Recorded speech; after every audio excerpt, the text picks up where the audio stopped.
What is it like to be the most popular person in school and then stop being yourself overnight? Sit back and I will tell you a cool story from my high school days. My name is Naomi and I'm the most popular girl in school. You might think that this is not modest to say this, but this is pure truth. At the age of 17, I starred in several commercials and my photos were on the cover of fashion magazines. And they even filmed a documentary about me as the youngest winner of a beauty contest in the state of Louisiana. I had many friends both in social media and in real life, and everyone wanted to be friends with the famous Naomi Brown, and it flattered me. I lived the life of a real celebrity. I was preparing for my prom where, of course, I was supposed to be the queen, but then something terrible happened, and it all started with a small experiment, which, alas, played a cruel joke on me. What do you think the experiment did to me? Well, let me tell you the story. We were having a usual English class when the school principal entered the classroom and said that in a couple of days we would have a shoot for the yearbook and that everyone should come to the assembly hall without delay and put on their school uniforms. The requirements were very strict because we were a graduating class and the photographs for the yearbook were supposed to be a serious occasion. After this announcement, I mentally began to imagine how I would look and what hairstyle I would do. Arriving home, I began to look at myself in the mirror from all possible angles, putting up or letting my hair loose. All this was seen by my little sister, Emma. For her age, and she's only 15, she is too independent. She even enrolled in makeup classes to earn some money for herself later on. She offered to do my makeup as a test trial. I looked at her suspiciously and not believing her and then refused. But then Emma showed me some photos of her works, and I saw that my little sister actually learned to do makeup pretty well. I agreed, and for the next hour I sat all in anticipation for my new look. As soon as Emma handed me the mirror and allowed me to look at the makeup, I gasped. An unusually beautiful girl with expressive blue eyes and smooth glowing skin looked at me. After praising my sister, I asked her to do my makeup for the yearbook shoot as well, and to which she happily agreed. Emma advised me to put some treatment on my eyebrows as she thought that they were not as thick as she would like for the makeup look. And she just so happened to have a cool product that everyone was talking about that would help me get to my desired eyebrows in a short period of time. I agreed because after a stunning makeup look, I trusted my sister for all 100%. She washed off my makeup and then applied some product from a tube onto my eyebrows. The product did not require rinsing, so I calmly went to do other things on my to-do list. After half an hour, my eyebrows started to itch and a slight tingling feeling appeared. Well, I was actually frightened, and then I went up to my sister and asked what to do and whether it was necessary to remove the treatment, for which she simply assured me that this was an absolutely normal reaction and the itching would end soon. A few more minutes passed, but it didn't get any better. I quickly ran into the bathroom and began to wash off the product from one eyebrow, and with horror, I saw how red and irritated my skin was. Going in for the second eyebrow, I saw in horror that half of the eyebrow was washed off with water. There was an empty space in place of my eyebrow. I screamed with all my might. My little sister came running to the scream and, seeing me, she got so scared and froze at the door. I was ready to punch her. Suddenly, realizing the situation, I couldn't help but crying out loud.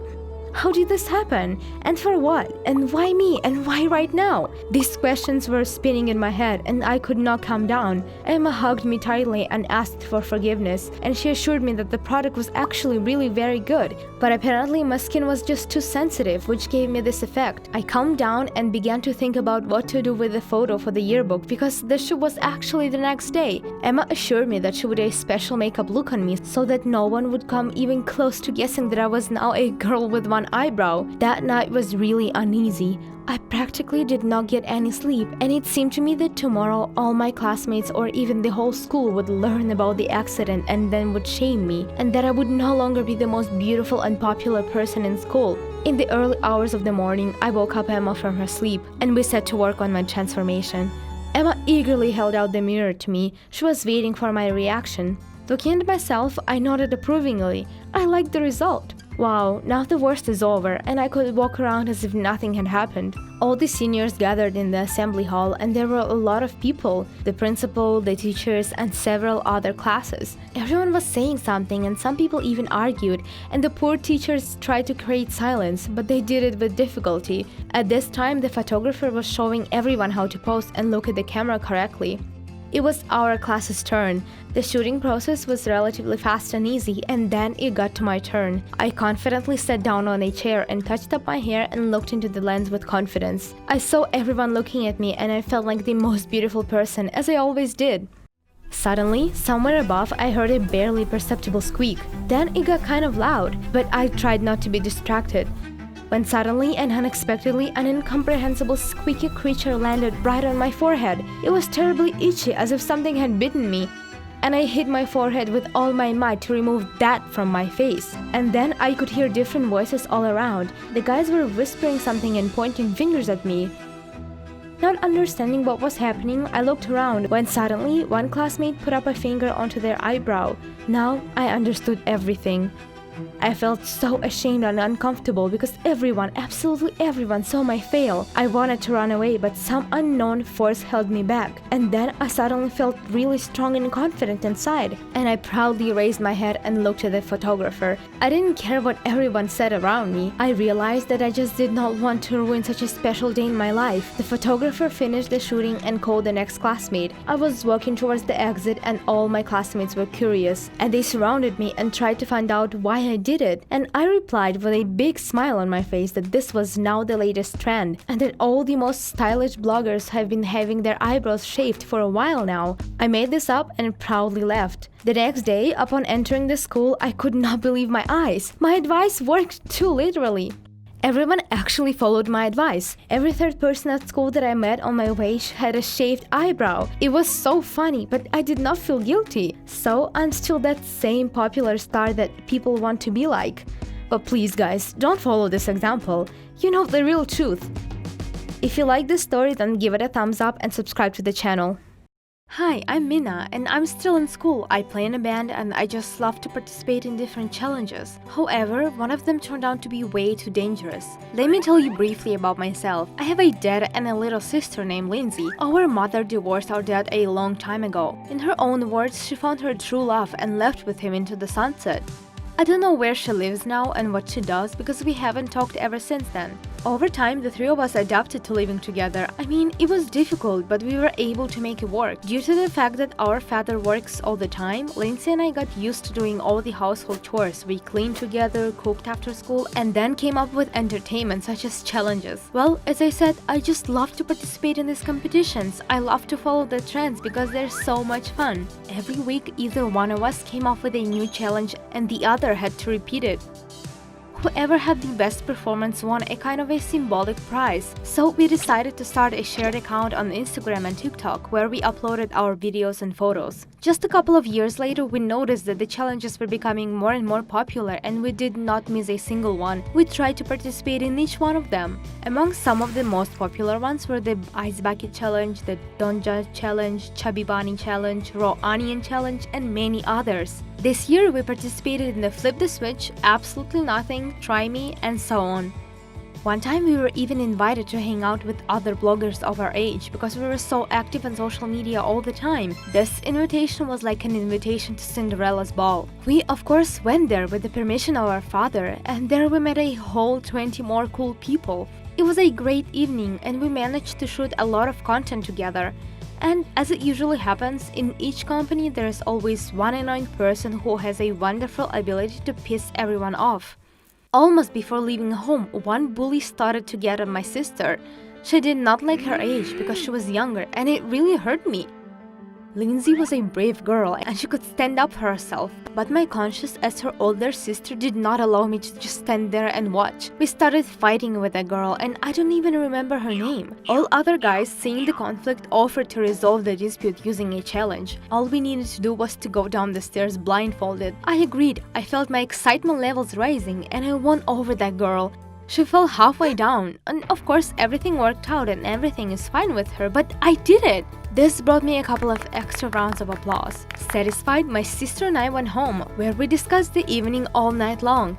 The next day, that stupid girl called me, saying that she was calling me to compete again. I could not help but agree after the last challenge. However, this time everything was much more serious. It was necessary to take alcohol into your mouth and spit it out onto the fire, and thus showing a small fire show like circus performers. Lindsay wanted me to give up, but my pride did not allow me. How would I give up? I thought. If I was fortunate the last time, and why will I not be lucky this time? I told my sister that people like that girl should be immediately put into their place, otherwise she will continue to haunt us until something happens. We set a day and all got together again. The guys turned on the cameras, which was a safer, uninhabited place, and armed ourselves with torches, lit them, and waited for the start. You know, it was very beautiful at first. It was almost night, it was dark around us, and only the light from the camera flashed on us. We stood in the center of the crowd and everyone looked at us, and it was a real spectacle. This sight was so unexpected that everyone went nuts. When we filled our mouths when we got alcohol, the girl spat on the fire, and right at that moment, I turned my back to her to wave at Lindsay, and I did not notice how the splashes of alcohol flew in my head. When it was my turn, I spat the alcohol onto the torch, and I did not notice how the tip of my long hair touched the fire and my hair caught on fire. It burned like an actual freaking fire. I did not even immediately understand what was happening until I smelled it burning so close to my face. And then I started to panic. I screamed as if the fire would go out from my screaming. And no one came up to me and helped. Everyone was standing with their phones and filming, and only Lindsay ran up to me, put her denim jacket over my head, and then hugged me. Then she called me an ambulance. They took me away. My father rushed there in 10 minutes. He almost went crazy when he received a call from the hospital. Well, at least my face did not suffer much, although I did get a couple of burns. The next day, the video with me was posted on different social media and shared between people that I knew. Someone was not even too lazy to edit it and add effects. But most of all, in this whole story, I felt so sorry for my amazing hair. Did I tell you that I naturally had a stunning, saturated black color? I was proud of my perfectly straight hair and how it shone in the sun. And now it was all gone. My mind was busy with these thoughts, and I cried a lot. Although in the hospital they told me that everything could have been much worse, and I was really lucky that it was just my hair that got damaged. On the day of my discharge from the hospital, someone came to me, and you won't believe it, but it was that stupid girl. By the way, her name is Ashley. She brought me a present, a wig. A black wig. At first, I was really angry to see her, but then I realized that, in fact, she was not guilty of anything because it really was all my fault. I hurt myself and it happened by accident. I accepted the gift, and since then, she comes to my house almost every day. We somehow became very close friends with her. So friends, before you participate in any challenges, please make sure that it is first of all safe.